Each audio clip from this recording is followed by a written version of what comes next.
Morning সকলকে। আজকে তো বাবানের পরীক্ষা রয়েছে আর ভিডিওটা না একটু স্লো মোশনে হয়ে গেছিল, তো আমি পরে দেখলাম এডিটিং করার সময়।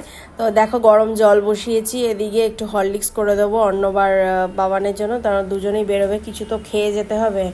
এমনিতেও খেতে চায় না কিছু, সকালবেলা উঠে বললাম বিস্কুট টিস্কুট এগুলো কিছুই খায় না, দুধ টুধ খাওয়া তো অনেক দূরের কথা, কিছুই খায় না। আর এদিকে আমি অনেক কিছু সবজিপাতি কেটেছি, কারণ একটু ভাত দিয়ে আমি ভাবছি ওদেরকে একটু ওই বলতে পারো বাঙালি ফ্রাইড রাইস করে দেবো, ডিম ভাজা টাজা দিয়ে, আর একটু কাজু কিশমিশ আমি এর মধ্যে দেবো।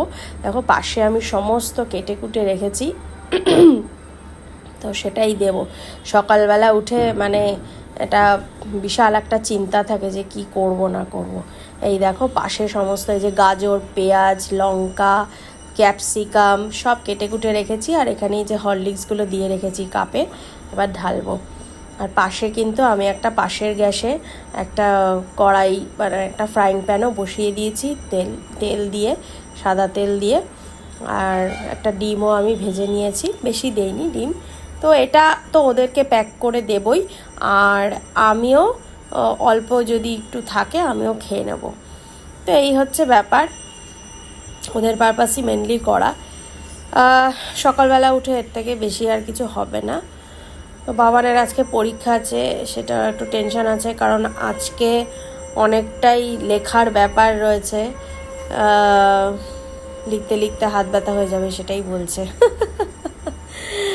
চলো দেখে নিয়েছো তোমরা কি কি কেটেছি আমি, এর মধ্যে অনেক কিছুই সবজি দেওয়া যায়, আমার কাছে যা যা ছিল আমি সেগুলোই দিয়েছি। আর এইখানে আমারও জলটা গরমও হয়ে গেছে মনে হচ্ছে, এবার ঢেলে দিই। আবার বেশি গরম আবার খেতেও পারে না, এমন অবস্থা হয়। অনেক প্রবলেম, সকালবেলা উঠে অ্যাকচুয়ালি ভালোও লাগে না খেতে, আমারও এরকম হতো আমি যখন স্টুডেন্ট ছিলাম। এই যে দেখো প্যানটাও বসিয়ে দিয়েছি।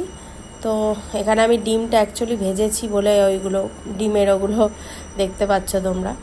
তো চলো এখন তাড়াতাড়ি করে এগুলো আমি রেডি করে নিই। ওই যে দেখো ডিমটা আমার ভাজা হয়ে গেছে, রেডি হয়ে গেছে বাঙালির ফ্রাইড রাইস। চলো করে রেডি করে নিয়েছি, চলো। এই তো পরিকল্পনা দিয়ে আরেকদিন চলে এসছি, তারপরে এখন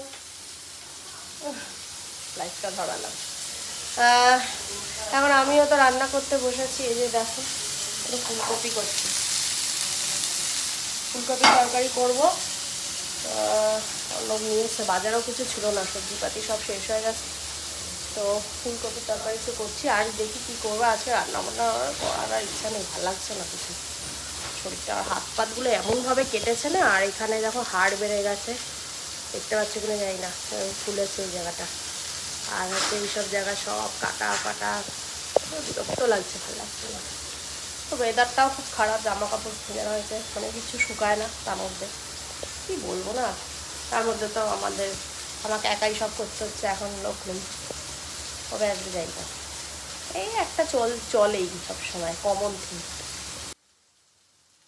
রান্না বান্না করছি, খাওয়া দাওয়া করছি, রোজকার ডেলি রুটিন সেই করতেই হয়েছে, সেই একই কথা বারবার করে, এই খবরই একটু পরপরই খবর দেখতে যাচ্ছি, যে দেখি কোনো কিছু সুরাহা হলো কিনা, বা কিছু কাউকে ধরা গেল কিনা, কোনো বিচার হচ্ছে কিনা, কি হচ্ছে সত্যি। কতদিন হয়ে গেল, 9 তারিখ থেকে আজকে 20 তারিখ হয়ে গেল, 11 দিন, এখনো অবধি সেরমভাবে কিছুই হলো না।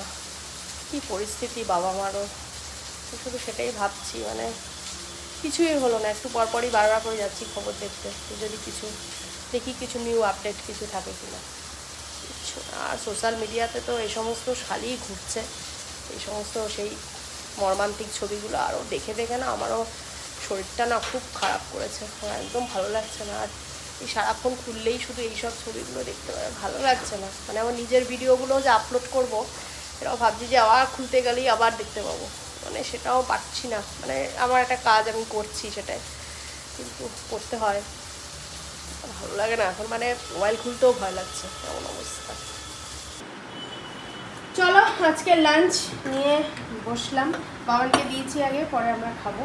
ভাত দিয়ে দিয়েছি, দেখো আজকে করেছি পটল ভাজা, দেখতে পাচ্ছ পটল ভাজা, শসা আর লেবু রয়েছে। এখানে একটু মাটন ছিল, সেটাকে একটু ড্রাই করে রেখেছি, একদম নেই বেশি, অল্পই রয়েছে। আর রয়েছে কিন্তু এখানে ওই যে গতকাল একটু চাল পটল ছিল, সেটাও বের করে নিয়েছি। আর কিন্তু করেছি ফুলকপি আলু দিয়ে ডালনা, খেতে খুবই ভালো লাগে। এখন তো নতুন ফুলকপি খুব ভালো লাগে। আর রয়েছে একটু অর্ডার।